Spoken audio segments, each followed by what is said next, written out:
Kagiso Domingos knew from an early age that he was different.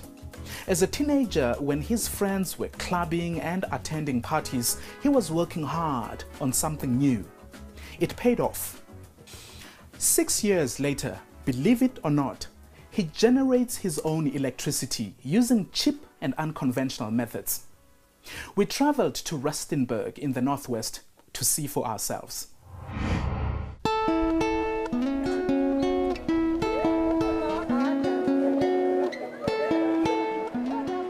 Growing up in a small northwest village, Kagiso Domingos was always a curious kid.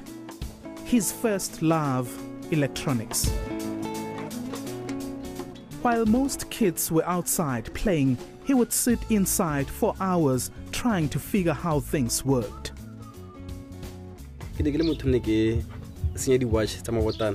TV.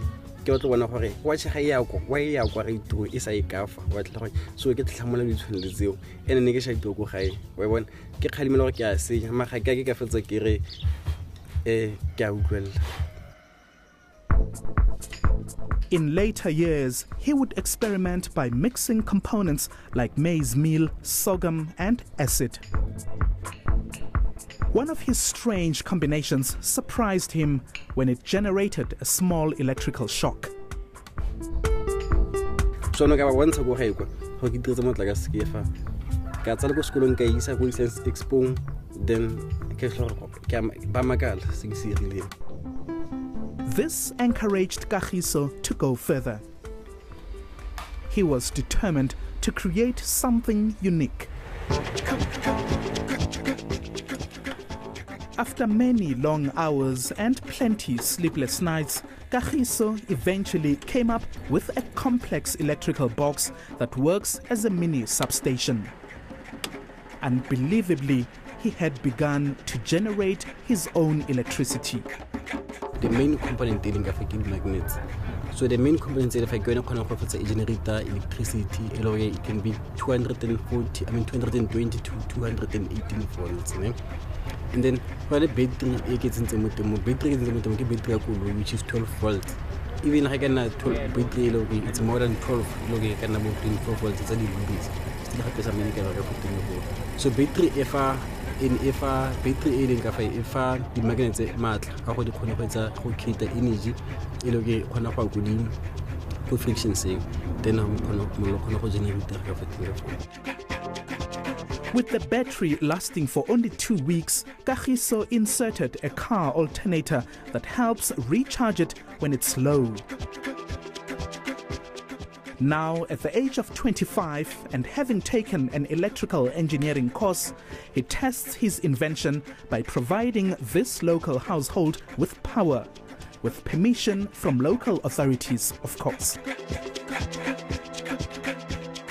He installed wires and a main switch, connecting them directly to his independent substation.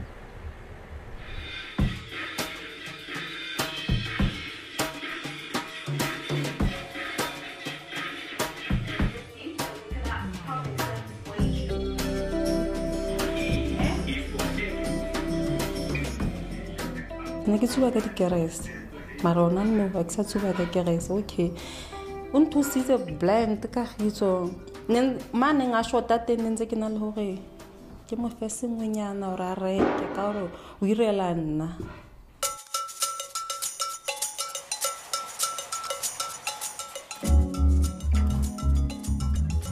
To test Kagiso's innovation, we approached an electrical engineering expert.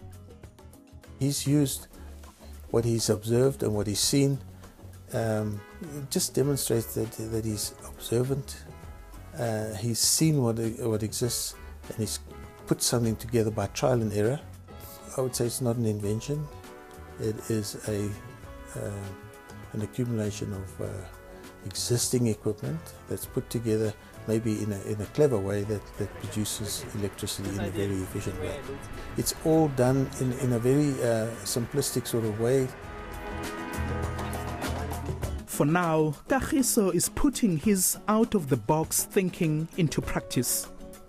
His long-term vision is to generate power efficiently and cheaply for commercial purposes. we never cease to be amazed at the potential of our young people, particularly in the rural areas. And you can see the bright sparks there. I think Kagiso is one of those bright sparks. He thinks for himself, he's got a brain, and he has thought about what he can do in his own environment to uplift the community.